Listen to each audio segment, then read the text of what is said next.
آج کی ایک قسط بہت اہم ہے، غور سے سنیے گا۔ اگر آپ یہاں سے کچھ مس کریں گے نا تو نیکسٹ قسطوں میں آپ کو سمجھنے میں مسئلہ ہو جائے گا۔ بحیثیت مسلمان آج کی قسط ہر مسلمان کے ذہن میں محفوظ رہنی چاہیے۔ شکریہ۔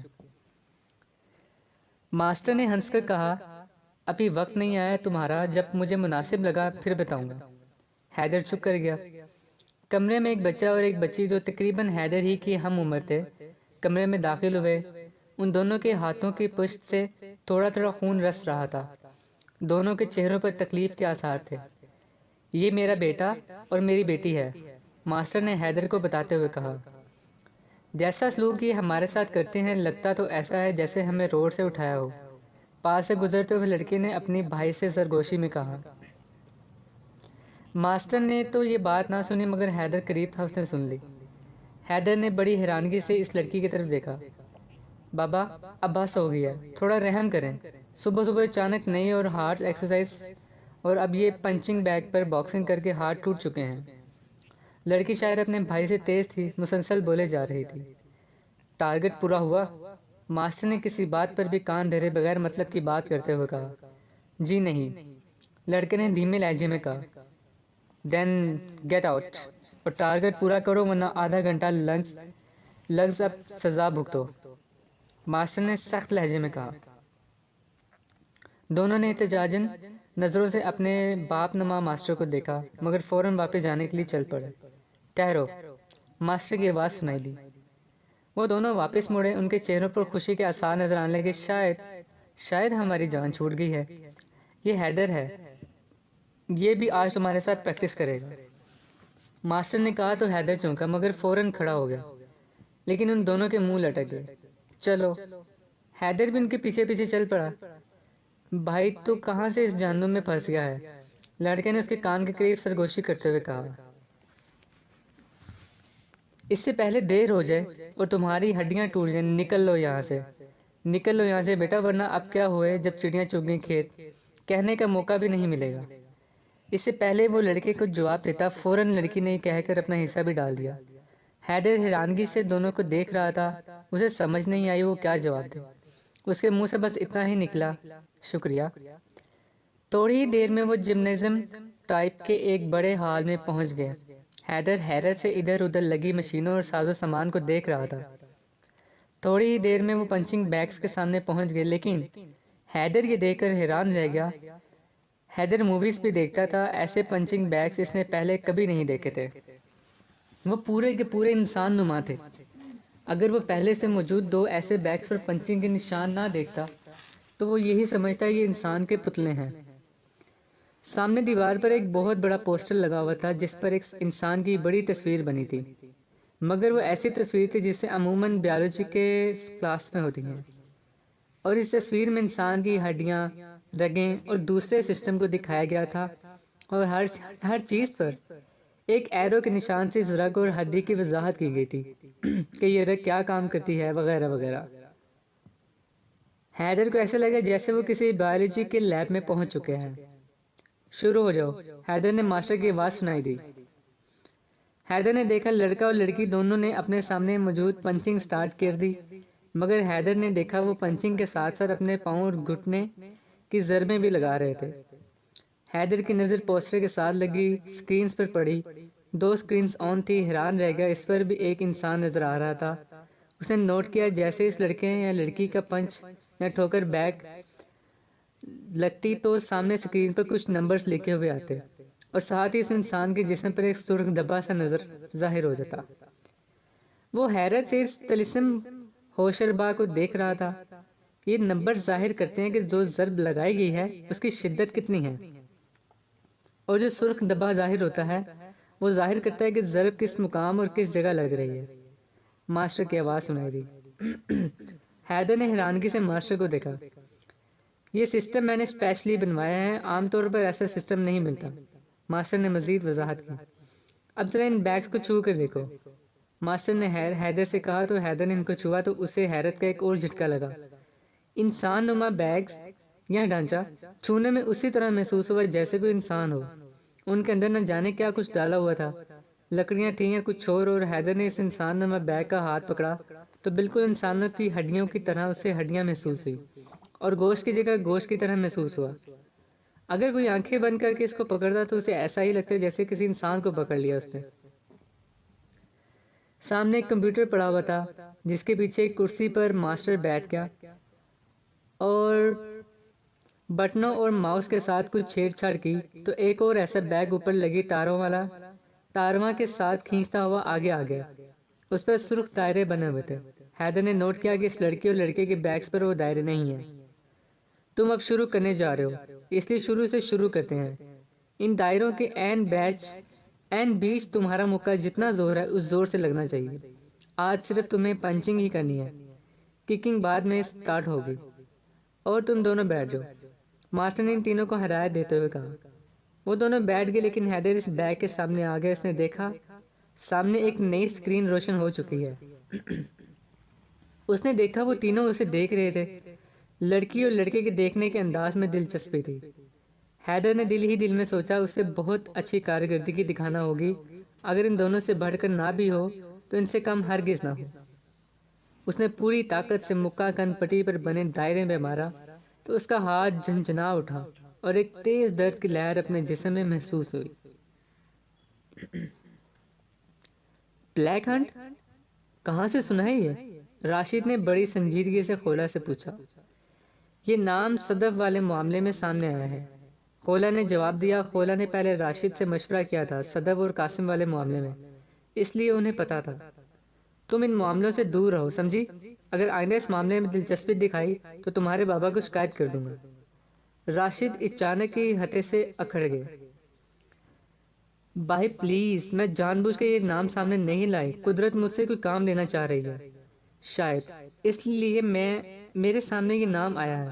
آپ بابا اور قاسم کے رد عمل سے اندازہ ہو رہا ہے یہ کوئی انتہائی پیچیدہ معاملہ ہے جس کا برائی سے کوئی تعلق ہے، اور آپ جانتے ہیں بچپن سے اب تک میری اور زرار کی تربیت کیسے کی گئی ہے۔ میں اس معاملے کو نظر انداز نہیں کر سکتی، اور آپ یہ بھی تو سوچیں اگر مجھے پتہ چل گیا ہے تو شاید کل کو دشمنوں کو بھی میرے بارے میں پتہ چل جائے کہ میں نے ان کے راز چھینے ہیں۔ وہ کوئی بھی قدم اٹھا سکتے ہیں۔ مجھے اتنا تو پتہ ہو کہ میرے دشمن کون، کیوں اور کس لیول کے ہیں، تاکہ میں اپنا دفاع تو کر سکوں۔ آپ سب تو مجھے ایسے ٹریٹ کریں جیسے میں دودھ پیتی بچی ہوں ہوئی۔ خولا جذباتی ہو گئی۔ بے تکان وہ بولے ہی چلی گئی۔ خولا یہ معاملہ بہت اونچے لیول کا ہے اور بہت خطرناک بھی ہے، راشد نے بے بسی سے کہا۔ میں تو بس جاننا چاہ رہی ہوں تجسس دور ہو جائے گا، میں کون سا اس سے لڑنے نکل پڑوں گی، خولا نے عاجزی سے کہا۔ اوکے ٹھیک ہے، راشد نے ٹھنڈا سانس بھرتے ہوئے کہا۔ پہلے تمہیں سارا پس منظر سمجھانا پڑے گا، راشد نے کہا۔ 2008 میں ایک معاشی بحران آیا تھا امریکہ میں۔ راشد اتنا کہا ہی تھا، خولا بول پڑی۔ جی پتہ ہے، امریکہ کے کئی بڑے بینک اور ادارے دیوالیہ ہو گئے تھے، پوری دنیا میں معاشی بحران آ گیا تھا۔ جاپان، چین، کوئی بھی ملک اس سے نہیں بچ سکا تھا، مگر امریکہ سب سے زیادہ متاثر ہوا تھا۔ وہاں 1 کروڑ کے قریب لوگ بے روزگار ہو گئے تھے، 3100 ارب ڈالر کا نقصان ہوا۔ امریکہ کی 40% سالانہ آمدنی اس میں ڈوب گئی تھی، اور خولا بولتے بولتے چپ ہو گئی۔ راشد بھائی سے گھور رہے تھے۔ او سوری بھائی، اب نہیں بولوں گی۔ خولا کو غلطی کا احساس ہوا اور چپ کر کے بیٹھ گئی۔ اوکے۔ بحران اتنا شدید تھا جس نے امریکی حکومت کو ہلاک کر رکھ دیا تھا۔ امریکہ نے اس بحران سے نکلنے اور اس کے اثرات ختم کرنے کے لیے اپنے مشہور تھنک ٹینک رینڈ کارپوریشن کو رپورٹ بنانے کا کہا۔ اس کارپوریشن نے جو رپورٹ بنائی تھی اس میں لکھا کہ اگر امریکہ کو اپنی اجارہ داری اور معیشت کو مضبوط رکھنا ہے تو امریکہ کو سب سے بڑی انڈسٹری ملٹری انڈسٹری کمپلیکس کو ایک بڑی مارکیٹ کی ضرورت ہے۔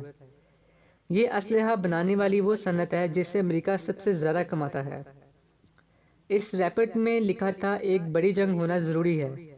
یہ جنگ ہو بھی ایسے ملکوں کے درمیان جن کے معاشی حالات بہت مضبوط ہو، جیسے روس، چین، انڈیا وغیرہ، تاکہ وہ جنگ کے لیے اسلحہ خریدیں۔ یہ رپورٹ جنوری 2010 میں لیک ہو گئی تھی۔ چنانچہ اس کے بعد ایسی پالیسیاں بنائی گئیں۔ رول پرانا تھا، ڈیوائیڈ اینڈ رول، لیکن ہر باب نیا۔ یہاں تک پہنچے تو آپ ہی چائے لے کر آ گئی۔ زرار بھی بیٹھے سب غور سے سن رہا تھا۔ چائے کا سپ لیتے ہوئے راشد نے بات آگے بڑھائی۔ تم 2000 کے بعد کی دنیا کے حالات دیکھو۔ امریکہ نے سب سے پہلے آسان ہدف چنا اور عراق، شام، یمن اور مشرقی وسطی میدان جنگ بن گیا۔ روس، ایران اور ترکی کو بھی اس جنگ میں دھکیل دیا گیا۔ نتیجہ اسلحہ کا کاروبار چل نکلا۔ سعودی عرب، قطر، ترکی سب کے سب اسلحے کے خریدار بن گئے۔ وہاں تاحال یہ صورتحال جاری ہے۔ خولا چپ نہ رہ سکی۔ مگر ان باتوں کے اس معاملے سے کیا تعلق؟ میں نے کہا نا، پس منظر سمجھانا ضروری ہے، اور مسلمان ہونے کے ناطے ہمیں ان سب باتوں کا پتہ ہونا ضروری ہے، اور کیوں ضروری ہے یہ آگے پتہ چلے گا آنے والے وقت میں۔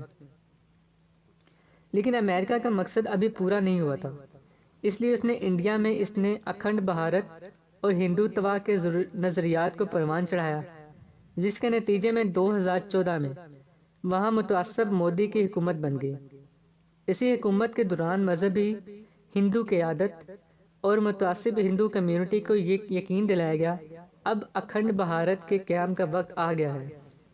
بھارت کے عوام میں اس نفرت کے غبارے میں مزید ہوا بھر دی گئی۔ نعرہ یہ دیا کہ اس یدھ کے بعد پورے بھارت، بنگلہ دیش، پاکستان، برما، نیپال، سری لنکا، سکھم، بھوٹان، یہاں تک افغانستان کے کابل اور قندھار پر ہندوتوا کا گیروی پرچم لہرائے گا۔ اس نعرے نے بھارت میں بسنے والے ہندوؤں کو اس قدر پرجوش بنا دیا کہ 5 سال بعد اگلے الیکشنوں میں مودی نے 30 مئی 2019 کو بے پناہ اکثریت کے ساتھ حلف اٹھایا۔ اس فضا میں بھارت میں بسنے والے ہندوؤں کی اکثریت اس پوتر یدھ یعنی کہ مقدس جنگ میں حصہ لینے کے لیے مکمل طور پر تیار ہے۔ ان کے پنڈت، یوگی، مہامنت اور کنڈلی نکالنے والے مہورتیں نکال رہے ہیں کہ اگر فلاں شبھ گھڑی میں بھارت لڑائی میں داخل ہوا تو ہمالیہ کے پہاڑوں سے دیوتاؤں کی فوجیں ان کی مدد کو ویسے ہی اتریں گی جیسے راون کو شکست فاش دینے کے لیے تمام آسمانی زمینی دیوتا اکٹھے ہو گئے تھے۔ یہ وہ کیفیت وہ ہے جس کے نشے میں بھارت کا ہندو سرشار ہے اور سمجھتا ہے کہ اب دنیا پر اس کا زمانہ آنے والا ہے۔ اسی سلسلے میں وہ ہر کوشش کر رہا ہے۔ کشمیر کی جداگانہ حیثیت کو ختم کرنا، مسلمان دشمن NRC بل منظور کرنا، لداخ، آسام کے مقام پر چائنا کے ساتھ کشمکش وغیرہ، یہ سب اسی پروگرام کا حصہ ہے، اور ان کی کوششیں دن بدن تیز ہوتی جا رہی ہیں۔ بلیک ہنٹ دراصل اسی پروگرام کا ایک ذیلی پروجیکٹ ہے جو ان کی خفیہ ایجنسیاں چلا رہی ہیں۔ اس کے مقاصد دشمن کو اندر سے کمزور کرنا، تخریب کاری کروانا وغیرہ شامل ہیں۔ اب اگر یہ نام قاسم کے ساتھ جڑا ہے تو اس کا مطلب ہے یا تو وہ دشمن خفیہ ایجنسی کا مقامی ایجنٹ ہے یا پھر مقامی ایجنٹ سے کوئی لنک ہے، اور یہ بات تمہاری وجہ سے سامنے آئی ہے۔ راشد بھائی کا بولتے بولتے منہ خشک ہو چکا تھا، مگر آپی پہلے ہی پانی کا گلاس لا کر رکھ چکی تھی۔ مطلب اس سب کے پیچھے امریکہ ہے جو ایک تیر سے دو شکار کھیل رہا ہے۔ چین کی راہ میں رکاوٹیں، انڈیا اسلحہ خریداری میں دنیا میں پہلے نمبر پر آ چکا ہے۔ زرار نے گفتگو میں پہلی بار حصہ لیتے ہوئے کہا، نہیں، اس سب کے پیچھے اسرائیل اور یہودی ہیں، کیونکہ وہ یہ سمجھتے ہیں کہ ان کے مسیحا کے آنے کا وقت ہو چکا ہے۔ راشد بھائی نے انکشاف کرتے ہوئے کہا، لیکن اس سب کے چکر میں آج کا سب سے سستا خون مسلمان کا بہے گا، اور تمام مسلمان حکمران عیاشیوں اور حکمرانی برقرار رکھنے کے لیے چکروں میں پڑے ہوئے ہیں۔ خولا نے بڑے دکھ بھرے لہجے میں افسوس سے کہا، حکومت پاکستان کو پتہ نہیں، مگر ہم کچھ نہ کچھ کر رہے ہیں۔ راشد نے مسکراتے ہوئے جواب دیا، ہم سے مراد کون کون ہے؟ زرار نے چونک کر پوچھا، میں، تمہارے بابا، منصور اور نہ جانے کون کون، ان سب کا تمہارے بابا کو پتہ ہوگا۔ ہمارے ذمہ جو کام لگتا ہے ہم بس وہی کرتے ہیں، راشد نے جواب دیا۔ مگر آپ لوگ کرتے کیا ہیں؟ خولا نے حیرت سے پوچھا۔ اگر تمہیں یاد ہو تو کلاس میں بتایا تھا ہمارے نبی صلی اللہ علیہ وسلم آج بھی ہمارے رہبر ہیں اور ہماری رہبری کر رہے ہیں، اور آج کے دور کے حساب سے جو انہوں نے رہبری کی ہے ہم اس پر عمل کر رہے ہیں۔ راشد بھائی نے مسکراتے ہوئے کہا۔